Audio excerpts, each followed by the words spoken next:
Hello, I thought I'd do a funny little video about just tempering your expectations about having these swanky Gränsfors Bruks axes. Just some stuff that I've had building up over about the last, well, it's been almost 10 years, I think. I reckon about 2013 or 2012, I got my first Gränsfors Bruks axe, and I've used them heaps. This is very well used. And these are the lessons that I've picked up that I think are very important to know to just enjoy your axes in a normal way. I'm going to put them into a list of 5 things so it's nice and digestible. So point number 1, temper your expectations. These are not amazing. Like, they are good. They ground very well. They're made of hickory, they're made of mid-carbon steel, and that's pretty much it. They're just as likely to be, you're just as likely to get a bung one as you are to get a bung anything else. Like, you get a Wetherlings with a weird handle, a big eye in it. I've had lots of Gränsfors through my hands in the past, and I've currently got 3 with me on the table. I've got my carpenter's axe, my small forest axe, and my outdoor axe. So my small forest axe, I was on an adventure with it a while back, and the handle just cracked. I was cutting some harder wood, the handle just cracked from here to here. I just glued it back on, and it's been 7 years, lots more use, and it's absolutely fine. So you can chill on that, but still, things do go wrong. This head on my outdoor axe has come off several times, and it's such a small axe, it's not like you can super abuse this guy. But yeah, I've got it fixed quite well now, but yeah, head comes off. Every now and then, the steel chips out a little bit as well. They're axes, they're made for hard chopping tasks. They're made for pretty much separating what is one thing into 2 things. Stuff's gonna go wrong, and there's no amount of, perfection and no amount of like artisanal axe books you can get that are gonna change that.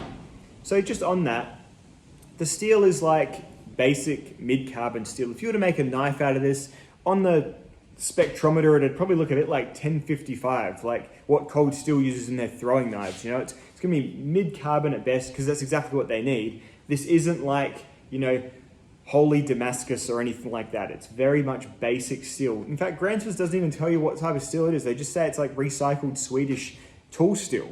So it could be bloody anything. It does a good job. It does a good job of exactly what it's supposed to do. But you just remember, none of this tool here is made of anything more remarkable. I guess the good thing they do is they grind them very well, and that's about it. But the rest of it, it's so overblown about like how, what a journey all these axes are. It's still just a sharp thing on a stick. A pretty good sharp thing on a stick, but it's a sharp thing on a stick, and that's fine. Number 2, your backyard use is valid. I'm telling you that, my friend. Those guys who take them on adventures and shit, they're no cooler than you. They're not any better than you for using your axe outside to cut trees down in your yard.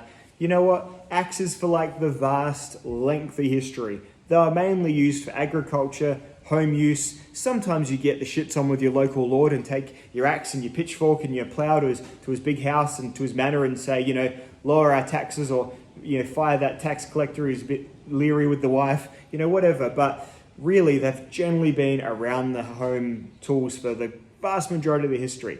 We focus on the fur hat, woolen dress crowd way too much with axes, and I've done a couple of those kind of adventures, but I really had to force myself to use my axe on those adventures as well. I'm just gonna say it. It makes it fun, and it enhances your enjoyment of the outdoors when you have like a nice tool you can bring with you. But my goodness, we overblow that whole thing way too much. Using your axe for entirely home use is absolutely fine. You know what I did with this axe? The first job this axe did, I didn't hew a log cabin with it. I had a workbench that used to sit there that was way too big to fit in the big bin I've got to throw it out eventually. It was all rotten, old, shitty wood. There'd been a leak in the roof, it'd gone all wet. It was ruined, but it was still in too many pieces. So I used my dividing tool here, which is what the axe basically is, and I chopped it down into lots of little bits. Sometimes I even used the hammer part on the back to, loosen some legs away from their nails. That was the first job this carpenter's axe did, and it did it great. Valid use. Don't stress about needing to go off on a big adventure just because you got a Gränsfors Bruks axe to be part of the cool adventure, Lord of the Rings dressed up crowd. Number 3 is just sharpen it. It's fine.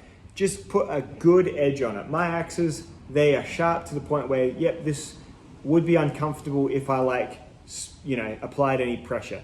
That's as sharp as your axe needs to be. We do this whole thing on the internet, and I do it with my knives, where you feel like you need to be able to glide through a held sheet of paper with your axe. And I kind of can, but you don't need your axe to ever be that sharp. The axe's majority of its cutting is done from being a slightly heavy bit of metal on a longer stick. The lever action and the grind of a good axe does all of your cutting. And in fact, having a super delicate edge is probably just going to make it more inclined to chip, more inclined for something to go wrong, or for you to lose your crazy edge that quickly and then just over sharpen it and fuss on it too much.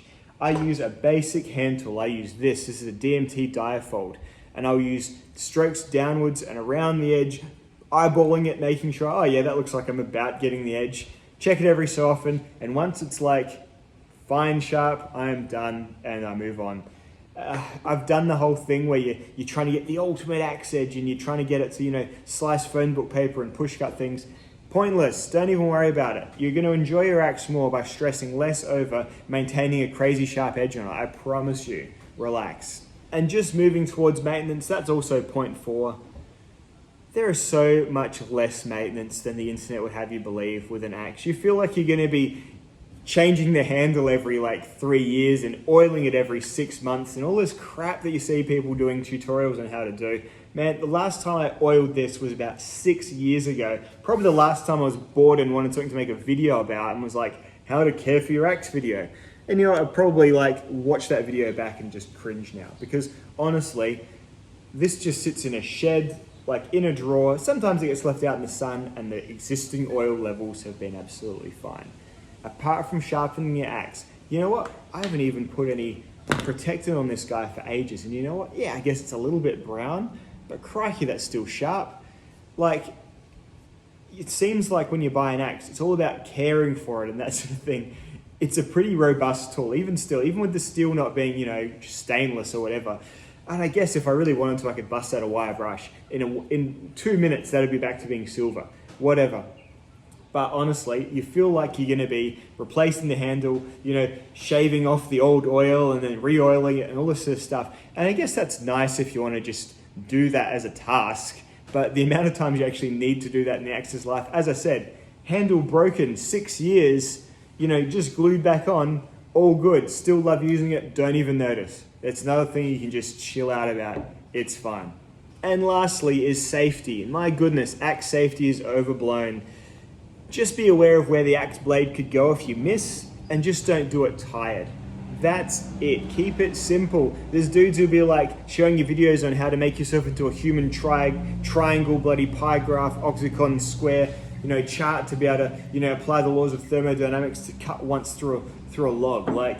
Just chill. Make sure that if you're gonna miss your thing, which you probably are gonna do because you're probably like me, a little bit unco, if you're gonna miss, just make sure it's not gonna hit, the dog that's standing next to you or whatever. Some spatial awareness, some basic, line from where to where, and that's all good. My goodness, the amount of times that you get called out for, that's very unsafe. You need to be kneeling down, and have you got your, corridor of safety behind you and all this stuff. It's guys, again, the thing about axes are they build this excitement in blokes, and realistically speaking, they are still quite rudimentary tools that you probably don't get to use as much as you actually need to use it. So what do? We make it all overwrought, and we make it complicated when it's really not complicated. And we make it we have all these haves and have-nots and cool ways to use them and uncool ways to use them. And it's just all overblown and dumb. So enjoy your axe. You've spent $200 on a Gransford's Brux. Use it for whatever the heck you need to cut in half. And realistically speaking, remember, it's probably about a third of the amount of money as your most expensive knife was. And you get a lot more stuff for it. So it's not even a super prestigious thing to have anymore. Maybe that's just a sign of how good the times are. I don't know, but there is certainly not the levels of fuss required that actually go on about these guys. Enjoy them. See you all in the next video.